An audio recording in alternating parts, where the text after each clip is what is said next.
5 o'clock on Wednesday, and it's time for Craig and Ryland's Magic Review Show. I'm Craig. I'm Ryland. Welcome back to another Magic Review Show right here on Magic TV. Achoo. Thanks for coming back to Magic TV. We got another one of those episodes this week with 5 tricks. We got 5. So much stuff is coming out at the moment. I think in about a year's time we're going to end up doing 10 tricks a show. It's going to take us forever. We're having to up it to 5 most weeks just to try and keep up with some sort of semblance of actually managing to keep up with this stuff. We've got 5 tricks this week, including a couple of Tenyo items that people have asked us to review and a whole bunch of other stuff as well. And we're going to start off, with a truly, truly terrible trick that's just no good at all. It's designed for family performers, kids show performers, but it kind of sucks. I'm sorry to kind of spoil the review ahead of time, but I just want to let you know this is a terrible trick. We're going to have a look at that one first. Let's get to it. So first up, we have Mental Monster by Luis Zavaleta and Michelle Elion, made in Peru. Mental Monster comes with 10 cards, and basically it says that you can give a gift to your souvenir that they will absolutely love. Now, I want you guys to see a performance of this first of all. Ryland's going to do a performance of it. Then we're going to talk about what we think. Spoiler alert, we don't like it, but there's a few different reasons why we don't like it. But Ryland's going to give 110% to the performance. Let's have a look at a performance of Mental Monster first of all, and then we'll talk about what we think. Yeah.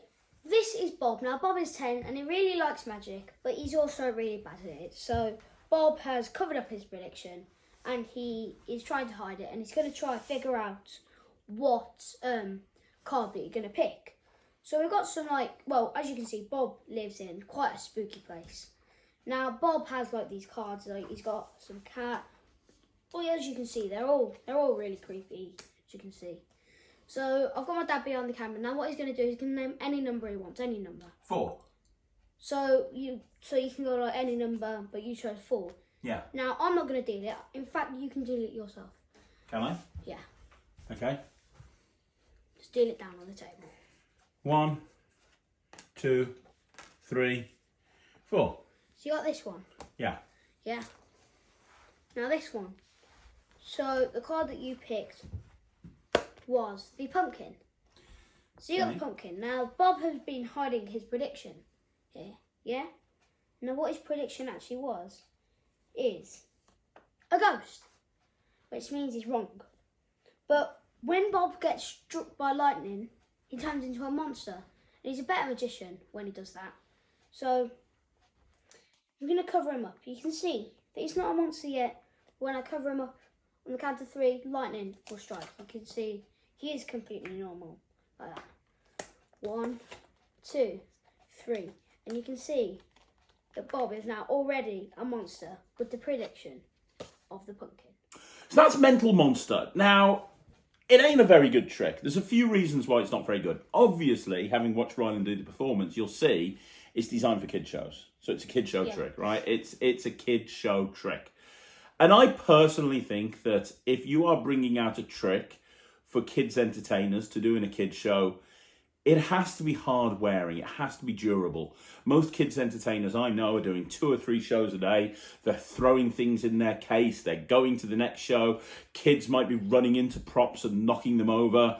You need to make sure that you've got durable props that are going to basically last, because what you don't want to do is have a prop that's a little bit flimsy. It probably won't last a month, especially when it's fairly expensive like this is. And the first problem I've got with this trick is it's basically just glorified cardboard. It's going to fall apart very, very soon. We've only been playing with it for a little bit, and already part of it's breaking and coming off, and it's just not going to last, is it? No. I mean, you throw that in your case, and you're running from one gig to the next. How long is that going to last you? 2 seconds. 2 seconds. That's the first issue that I have with this. The second issue that I have with it is it proudly says on the packaging, includes online tutorial. And there's no live performance. There's a guy in a studio. He's decked the studio out to look like Halloween. He's gone really all out for that. But there's no live performance. I think for kids props more than any other prop, when the emphasis is on the presentation, I really do think you need a live performance, and there's no live performance. All we have is an unlisted YouTube video, and that's it. So, you know, we've got a 20-minute tutorial basically going through the different ways of making it work. No live performance. So there's no presentation to this at all. So that stuff that Ryland was going on about with Bob, and Bob makes predictions, that was us trying to make sense of a prop where they don't even discuss presentation at all. It's not like they give you a presentation. They give you a tutorial on how to turn a picture of a kid holding a ghost. I bet you they've never done this. I don't know if they have or not. It feels like they haven't. Or if they have, why haven't they got a live performance? Because it's not difficult to get a live performance for There's any no one in the prop. parents to film it. Exactly. It's not a difficult thing to do. So that's the second issue. Total. And the third problem I've got with it is it's just not a great method. I mean, they go through you saw that when Ryland did it, it shut the little door at the front of the thing, right?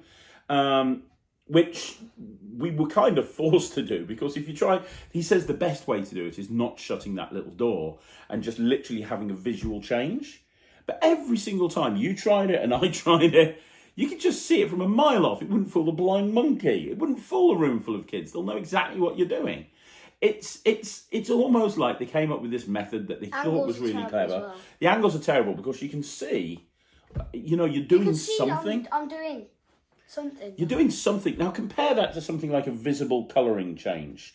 You know, that visible, where you just pull it up. You did it in the show the other day where you just pull it up and it just changes. Like you had that Ace of Diamonds change into the Queen of Diamonds, or we've got one where a pirate colours in or whatever. That, and a clown. You can get the kids to focus on that, and it's such a beautiful change. With this, you got to do it really quick. The visual change just doesn't work, and even when you do it with the door shut, it looks like there's something dodgy going on, and it isn't even that engaging. It's like pick a scary object. Oh look, now the kid's turned into a monster and is holding the scary object. And as I say, maybe there's a really clever presentation that they haven't shared with us, but we wouldn't know about it. And then they say that one of the big marketing things on this product is that you can give the prop away. So that the picture of the kid with the pumpkin, you can give it away. Well, you only get 3 of them. And if you want to give one away, you only get 3 of them. In order to give it away, you've got to kind of have a misdirection moment after you've done the change. You've got to drop your hand to your side, flip the whole thing over, bring it back up again. That's happening at precisely the wrong point, in my opinion. But let's say you do that, no problem. You give it away. You've only got 3 of them, and their solution on the tutorial is go and print some more. But in order for them to match what the actual prop looks like, you're going to have to print them out very high quality. It's just like another idea that's been badly thought through. It's almost like, oh, here's an idea, let's change a prediction into another prediction. The actual cards that you use to force, they feel terrible. They could do with some fanning powder on them or something like that. You look really down and depressed. You hate this trick, don't you? Hey, you do. It does get frustrating when you get a trick in and you have to sit there learning it, and it's a terrible trick. And this is a terrible trick, and both him and I have done kids shows enough to know that this just isn't going to work really in a kids show. It's just not. It's not going to be that engaging. It's not. They're not going to care. Will that moment work? If they don't catch your hand going back and forward, maybe it'll work, and maybe you'll get some sort of reaction out of it. But I'll tell you right now, I'd rather do the colouring book, the old colouring book. I'd rather do that 1,000,000 times over than this. And it'll last a hell of a lot longer than this will as well. I'm going to give this 0%. I mean, the market for this is kids entertainers, but this just isn't. It's terrible. It's going in the bin. That's where it's going. It's got... Rip up. Huh? Rip up. Well, yeah, if you want to rip it up later, you can do. No, I want to do it on camera. You want to do it on camera. It's a bit harsh to them, isn't it? But it is terrible. Go on and rip it up. He's thrown it all the way over there as it is. It's just a terrible trick. It's awful. What's it made out of? Cardboard. It's just made out of cardboard. The amount that, look at this, that's the point. The amount that you're spending, and it's literally just cardboard. That's all it is. It's just cardboard. It's an absolute waste of money. And I really wish magic creators would put more time and effort and energy into making tricks that will last the test of time, rather than putting any old crap out that's just substandard and just, frankly, awful. It gets 0% from me. It gets 0% from Ryland. Let's move on. It is terrible. Let's move on with another trick. Look at this. Okay, so the next trick that we have here is the Mona Lisa trick. This is part of the 2023 Tenyo Magic range. This is something that we've been asked to look at for a while now. Ever since it dropped, this seems to be one of the most popular ones of the 4 tricks. We're going to have a look at the 4 of them over the next sort of week or two. But this is the Mona Lisa trick. Now, if you don't know what this is, Ryland's going to do a full performance for you so you can see exactly what happens and exactly how what it's meant to be. Is there a live performance? There is a live performance. We'll do a live performance. And then after the live performance, we'll talk about what we think. Okay, so I've got a picture of the Mona Lisa jigsaw under this cloth, yeah? Okay. Now, I've also got another picture of the Mona Lisa, all broken up into like little tiny bits. Okay. So what I'm going to do is I'm just going to, if I can get the lid back, I'm just going to shake it like this. Okay. In fact, you can give it a little shake. That way the lid come off. Yeah. Yeah? Yeah. So now what you're going to do is you're going to grab some. Well, There's a lid on. what you're going to do is you're going to grab some and put about half into there. About half? Yeah? About half. Just drop it in there. If you want, you can add a bit more. I'm good. Like that. So, which one do you want? That one. This one. So we'll get rid of this one and we'll put it on the side over there. So take one of the face down pieces because we don't know what the face down pieces are. Any one of So them. just take one. I'm going to go for that one. That one. So we're also going to get rid of these so we don't get confused. Okay, so we've got this one piece. Yes. Would it be cool if it will match the jigsaw? Because that you could have picked any face down piece and we didn't even know what it was. Correct. This Mona Lisa has been under this cloth the whole time. And it is. There is one piece missing. No What way. is that piece? It can't. What is it? Does it match? It can't do. Well, it has to. It fits. It does, doesn't it? Just look at that. How Perfect cool is match. that? Perfect. That is brilliant. It is, isn't it? Like, just look at that. Okay, so I thought you meant when you said is there a live performance, I thought you meant is there a live performance, us doing it, yeah. Tenyo never do live performances. What they have is they have instructions in Japanese and then you can download the written instruction in English. That's basically what you have. But I mean, this, you just saw, it's typical Tenyo. It's good quality. Yeah. It's, you know, it's fun to play with. It's not as like amazing in terms of method as some of the other stuff that Tenyo have brought out over the years, but it's a solid trick. I've seen variations of this trick over the years. Yeah. The idea of having a tub of pieces and having them, you know, mixed up and they pick one of them and it matches is a really cool, engaging thing. Yeah, yeah. The thing that you need to bear in mind is they suggest putting the jigsaw that's made up, and by the way, it's in 4 pieces, not in loads of pieces. It's kind of in 4 pieces glued together. Which is lucky. Which is great because it doesn't take that much to travel with it. But they suggest putting it on a board and sort of carrying the board on a cloth. And in terms of that, I don't know how many places you could actually do it. You know, like, can you imagine walking up in your next close-up job to, hiya, can I just put my tablecloth down over there, please? My cloth. I've got something under there. We'll get back to that later on. I don't think there's many places that you can actually do this. Having said that, they do talk about having a bonus idea where you can get a little artist's easel and get a little frame, and you can have it in the frame and make it sort of a feature for a parlour show. And, you know, that might be... But I'll be honest, the best place, I think, for this to work would not be in a show. The best place for this to work would be at your home.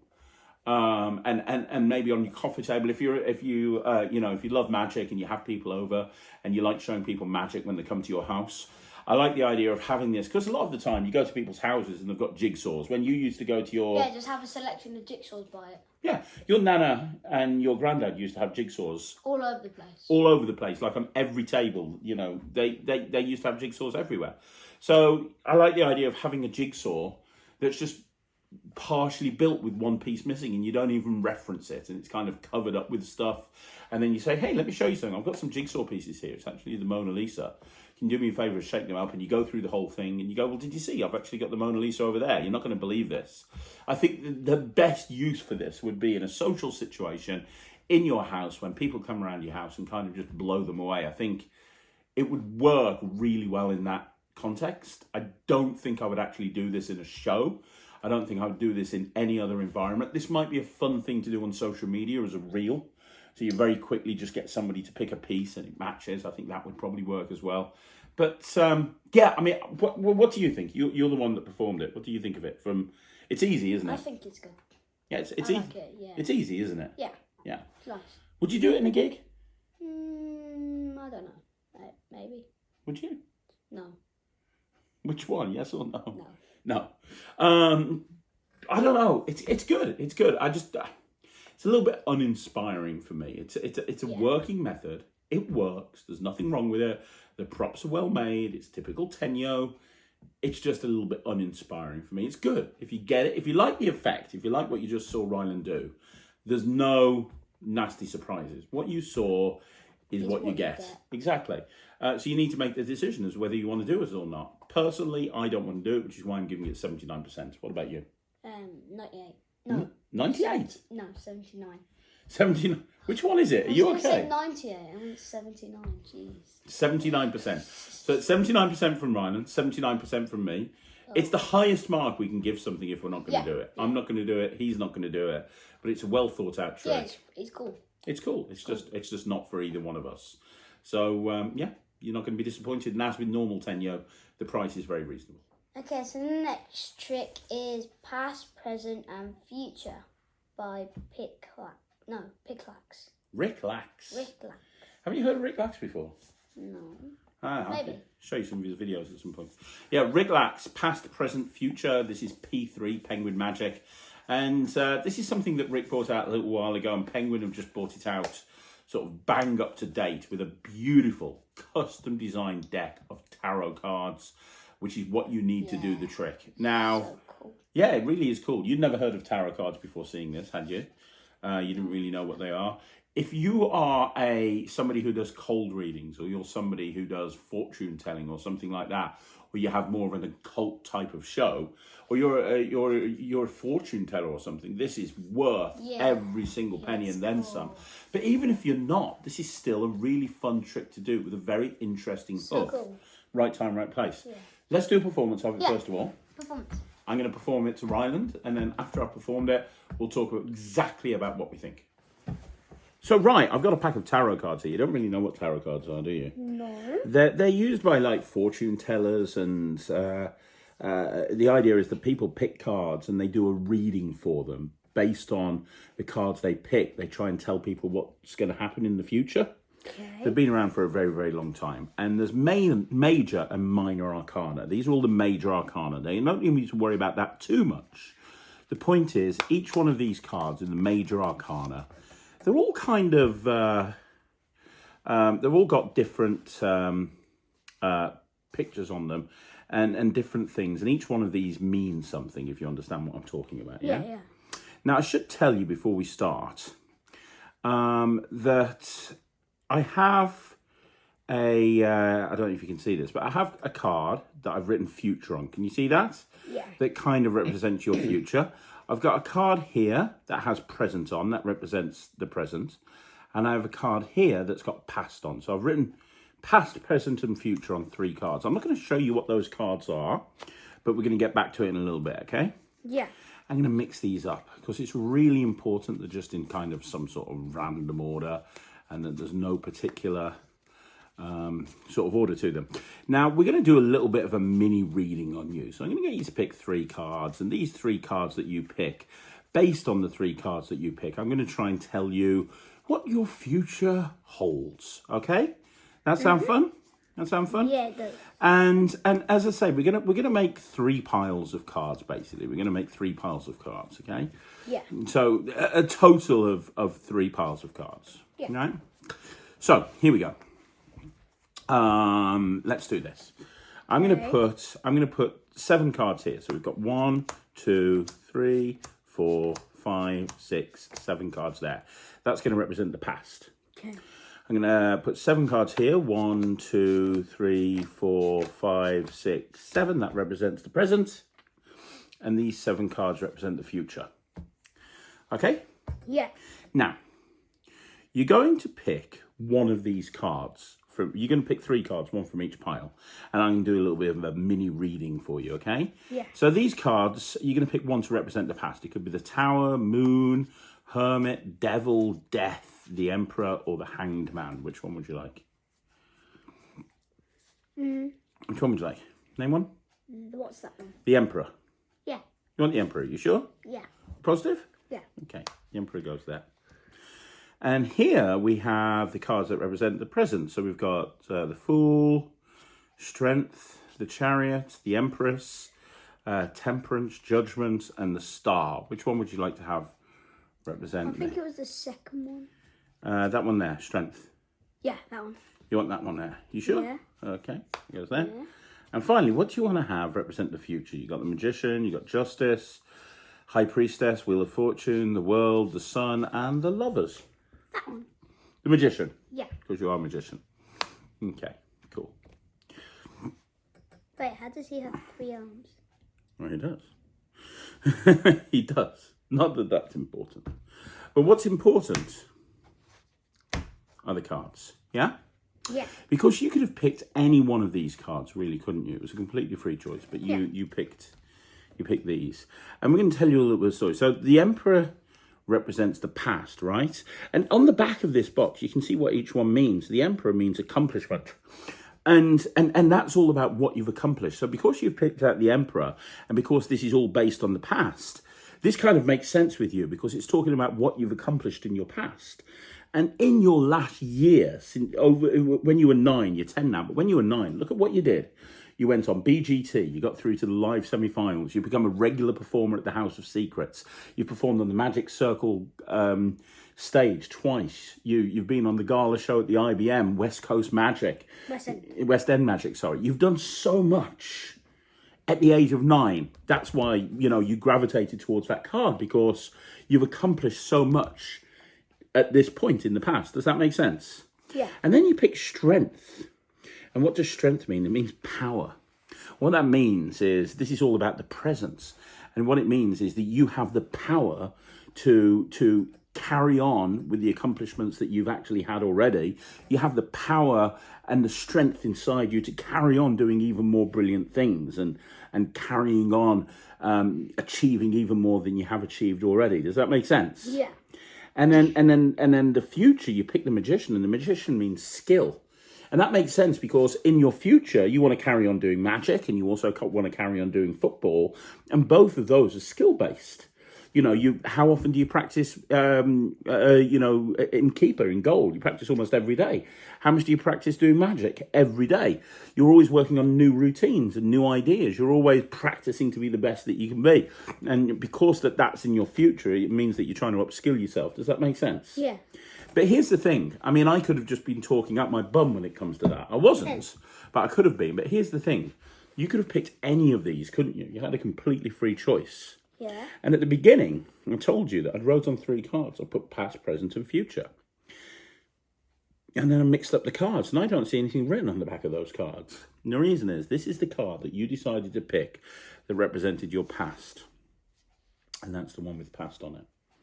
This is the card that I said would represent the present. And this has got present written on it. And this is the card that I said would represent your future. And this has got future on it. And it looks like those 3 selections were fated from the very beginning. What?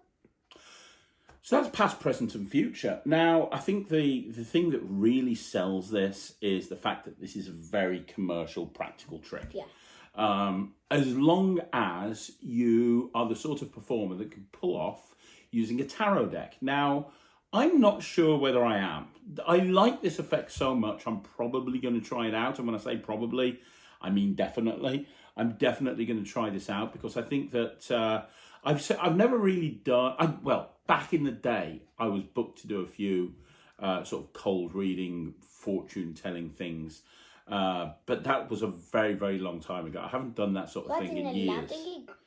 Nothing like this. But yes, I did have a kids Aladdin gig once. As a genie, yes. But this is a completely different thing. I think if you're the sort of character that can pull off doing sort of cold reading, then this is worth its weight in gold. What I really like, get me the box for a second. What I really liked about this is, I remember when I used to do this like 15, 20 years ago, only for a couple of months. I remember learning the whole tarot deck. No, the actual box. The actual box. Can you get me the actual box? It's there. What I really like about this is it's almost like a crib on the back of the box. So the back of the box has a crib for what each one of the cards in the major arcana means. So you can just put that over there, and you can even do what I was doing to Ryland, where I can say, okay, you pick this, that means this. And as long as you can kind of string a few ideas together, you can very easily do a very simple cold reading. And I think you do need to do that. I got asked by a magician, could I just do it as a prediction trick and show the 3 cards that have got writing on the back, have them pick 3 cards and then literally show that they pick the 3 cards with writing on the back? And I think you could, but I think you're missing a trick. I think if your plan is to do that, then I wouldn't even bother doing this, because I think the thing that makes this is giving them the little reading. And until you've actually done that, until you've actually seen the reaction it gets from people, you wouldn't realise. So I think the most important thing is that your character can pull something like this off, and more importantly, that you are in the right environment to do something like this. Yeah. So like a corporate Christmas party where the music's really loud and everyone's throwing streamers around and just like being really noisy, that is not the place to do this trick. The place to do this trick is when you're kind of restaurants would work really well, where you've got people's attention and you've got more time with people. Also sort of a parlour show, or that pipe and slippers moment after a gig, when you've finished the gig and you're going back to the client and you say, hey, let me show you one more thing. Anything like that, that's when this would work. In terms of the actual trick itself, it's very, very easy to do. There's no skill to it at all. The gaff deck does all the work. The actual tarot cards are beautiful. They're really well designed. They're really well made. It's an instant reset, or not quite instant, but you literally just put the 3 cards back into the deck and you're reset, ready to go again. And it's got a really great hook. I like it. What do you think? I mean, I can't see you doing this. No, probably like 79. You're going to give it 79. I can't see you pulling out... I can't see a kid pulling out a tarot deck and going, let me tell you your future. Pick a card. Well, this tells me that you're... You know, I just can't see you pulling that off. That's just not something that a kid could do, or a kid should do, really, to be honest. I'm going to give it like 90%. I think this is really good. I could see myself doing this. I could see myself... performing this. I don't know whether it's something that I would be able to necessarily pull off, and I don't know if it would stay in my act, but I like it enough to actually put it in there and see how it goes. Yeah. But it's nice. Yeah, it really is. Nice packaging as well. It really is. It looks like a real tarot deck. That's really important. These sort of things lives and dies. Well. Yeah, the box is really cool, as you would expect with Penguin. But these sort of things lives and dies by how well the thing is, and does it look like what it's meant to be. This looks like a tarot deck, and you bring this out and people are going to be interested in what you're doing. You know, even you don't have to play this as real. You can even say, hey, I picked up these tarot cards the other day, and the box came with instructions on what they mean, and apparently it tells you that you can predict your future, which I don't know if that's true or not, but I thought we'd try something. I think going into it that way would work, even if it's not your character. But yeah, I really like it. It's very well made. 2-hour tutorial by Nick Lacopa. 2-hour tutorial, multiple live performances, multiple studio performances. Honestly, if people want to know how to do things right, go check out Penguin Magic, because Penguin Magic are doing everything right. The packaging, the trick, the tutorial, everything is second to none. So I give this a really great mark. He gives it 79%. If you like what you saw, it's recommended. Nice and easy. Yeah. Okay, so this is Side Surprise, and I really like this. You love this, don't you? In fact, we're not going to say anything. We're just going to do a live performance. Let's do a live performance of the main routine. Yeah. So this is a performance. Well, the 2 main routines. We'll talk about the other one in a second. Let's talk about the main routine first. The main one, the one on the box. The one on the box. This is a performance of the main routine. Okay, so Daddy, I've got the Ace of Clubs, the 2 of Clubs, the 3 of Clubs, the 4 of Clubs, and the 5 of Clubs. Which card's the biggest card? The 5 of clubs. Well, no, it's not. The Ace is the biggest card. Really? Yeah, look. We've got the Ace, we've got the 2, we've got the 3, we've got the 4. We also have the little one, the 5. That's mad. It is. Look at that. Little 5. Little 5. That's crazy. Little 5. Little 5. Okay, so that's super visual. I mean, literally, talk about a great opener. Oh. You got 5 cards, boom. Big, small, small, small, small. It looks great. Now, when I watched this for the first time, I saw somebody do it on social media. When I watched this for the first time, I was like, that is not going to be very practical. But it is actually quite practical because you get a little carrying case with it. Yeah, you got like the five? Yeah, it's 5. The 5 cards, and then all of a sudden, you say, which one's the biggest? And they say 5, and you're like, well, no, soon, the 8 is the biggest. Then the 2, then the 2, then the 3, then the 4, and the 5. But you put them in the little case, and they stay in the little case, and they stay all set up, ready to go. You can put that little case, this little wallet thing, into your pocket. And when you want to do the routine, you take the wallet thing out, you take the cards out, and you're instantly set up into the position to do it. And the only card that's not examinable is the big one. All the other ones can be examined. So as you put them down, you can show them both sides. And then I just think it'd make a great opener. You walk over to the table, you do that, boom. You really establish credibility. You're doing something nobody else has ever done. And then you go into whatever routine you want to go into. It's really strong, really, from that point of view. Not difficult to do. Now, there's another version that you get the cards for as well, isn't there? With kings. Should we do a performance of that as well? Yeah. Let's have a look at that. Yeah. Okay, so I've got the 4 kings here. Now, I'm going to show you something amazing. Watch this. See the king of spades there? Watch this. I can make the king of spades big. The king of hearts are same size. We got the king of clubs down there, which is even tinier. And if you look at the king of diamonds right there, like, I'm sorry, that's so cute. Just look at that. That's amazing. That's so cool. Yeah. So there you go. So that's the king thing. It's basically the same trick, same setup, same performance, same everything. But you get the gimmicks for that as well. Except there's not 5 cards, there's only 4. There's only 4. But still, that's impressive. Still very, very good. Yeah, it's still very good. Very easy to do. You picked it up almost straight away. Yes. Very easy to get it out of the case and get into it straight away.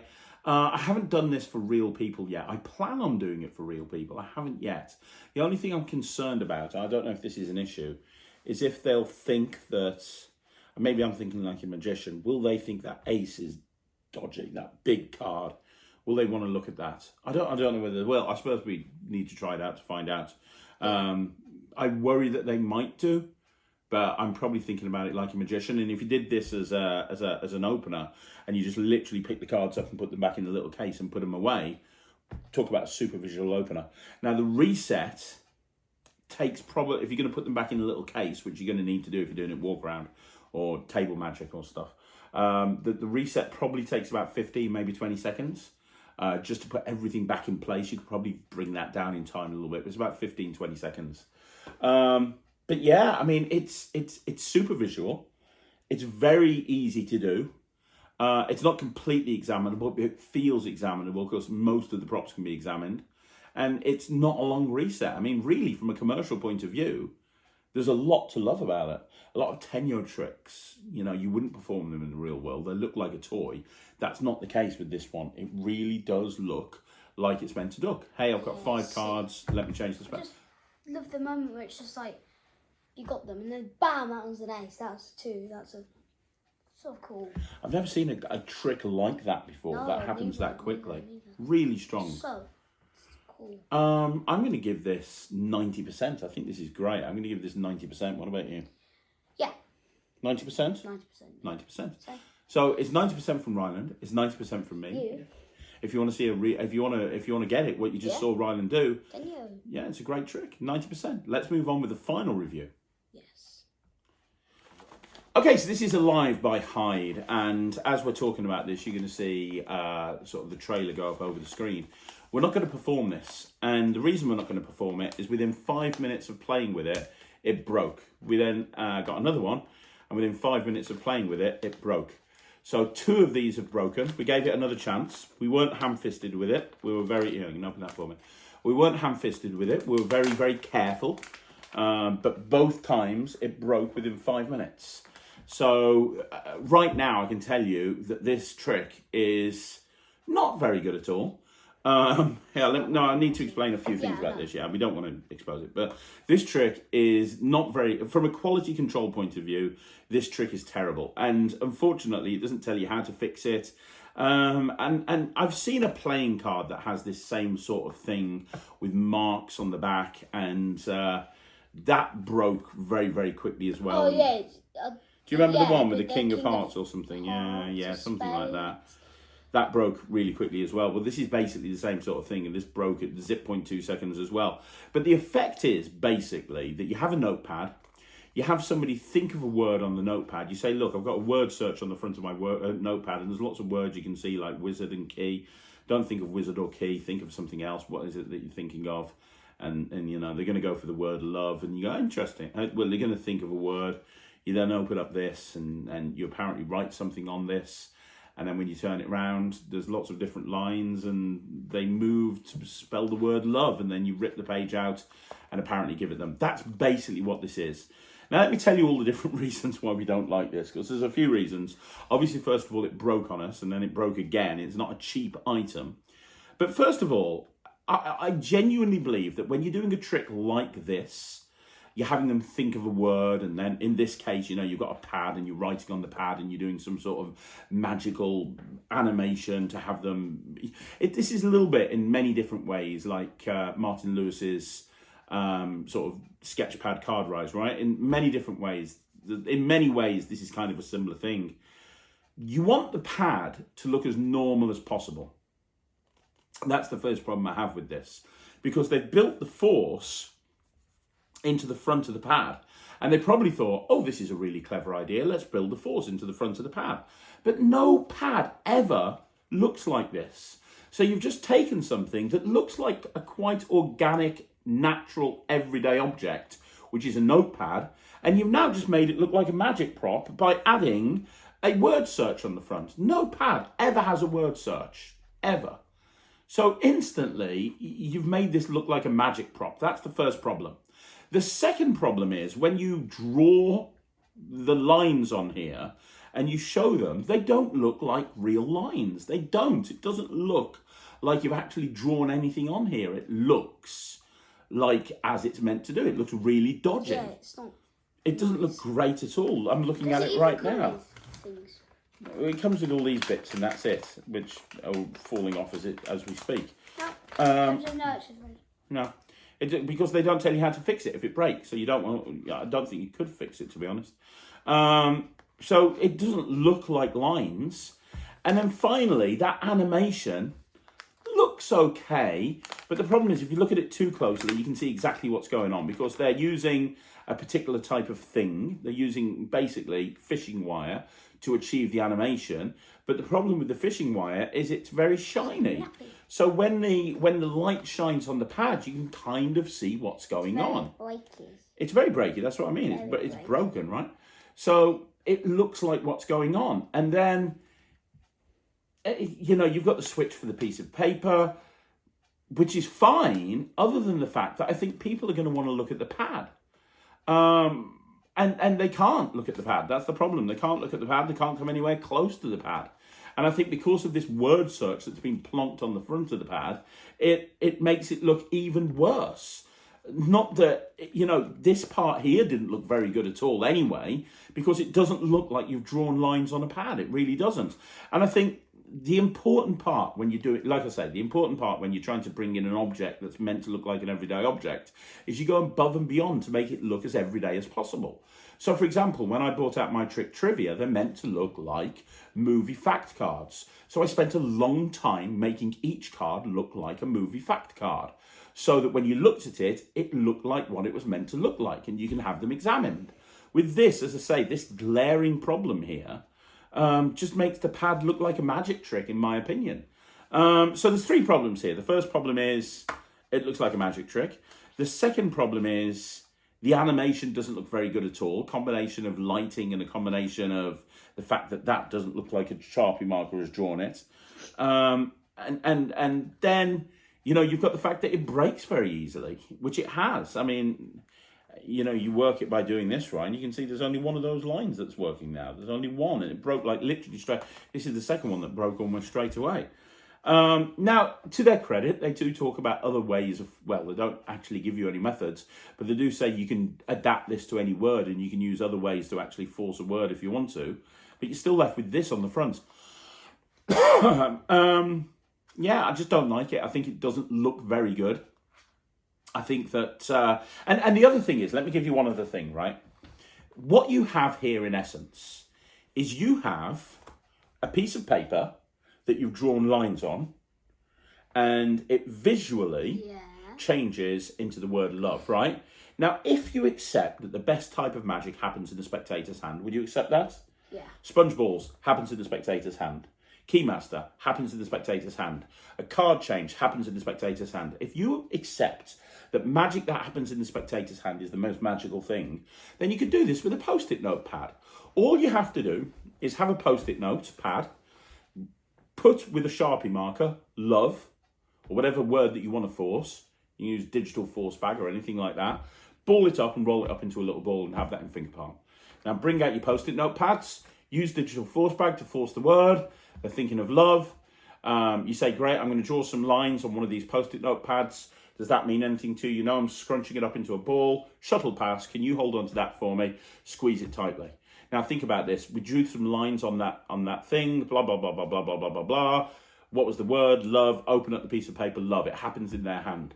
Or imagine doing it with out to lunch. That way it could be done with a signature on the face. So you could have a stack of business cards. Draw some lines here for me. Great. Can you just sign the top of it? Wonderful. I'm going to take that card. Hold it in between your hands. What was the word? Love. Look at the other side. Oh my God, the lines have moved into the word love. It's happened in between your hands. Yeah. And by the way, it's your signed card. That's better. Yeah, there's so many different ways that you could do it. There's better. And with both of those methods, everything's examinable, as opposed to having a really dodgy looking pad that's got a very weak method that's really not reliable and doesn't look good in most performing scenarios. Why would you go for this very expensive method when you can do something relatively simple with an out to lunch principle or with a shuttle pass? So I hate this. I absolutely hate it. Even if it worked, I think I wouldn't like this at all. It's not good. I'm giving this minus 100%. What are you giving it? Minus 1,000. Minus 1,000%. I think I found another word. What word have you thought of? Junior. What? I'm a junior. A JR. Yeah, junior. Junior. So yeah, I'm giving this minus 100%. He's giving it minus 1,000%. This is terrible in every way, shape or form. There's a million ways of doing it that's better. Sorry for no live performance, but I'm not wasting any more money on an overpriced absolute. You know what? Can I just have that back for a minute? I'm going to use it as a pad. I'm just going to take all the stuff off. Oh, you're going to use it as a pad? Yeah. Oh, I was going to. Okay, look, I'm not going to rip it then, but. No, it's fine. You can have it as a pad. Here's the thing. I am absolutely sick and tired. No, I'm not. I'm sick and tired of magic producers bringing out overpriced crap that will just literally sit in someone's bottom drawer, sitting there.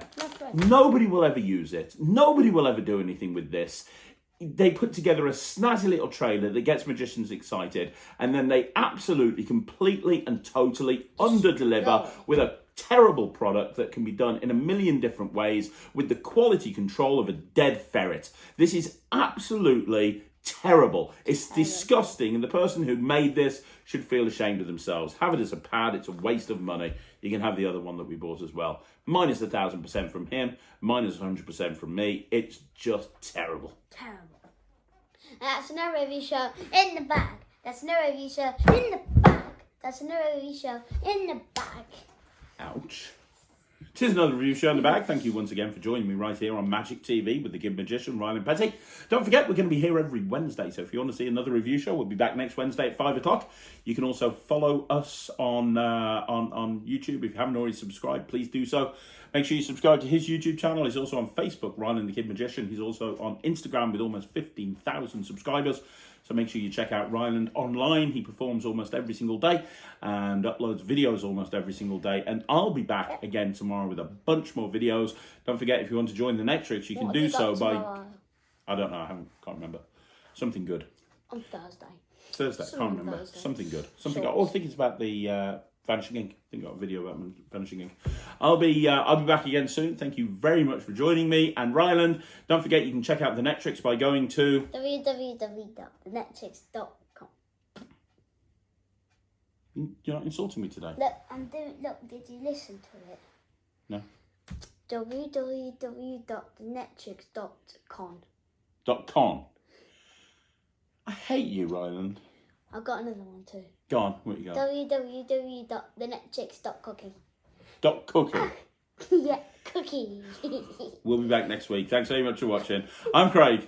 I'm Ryland. We'll see you again. Take care. Bye, everyone. Bye bye.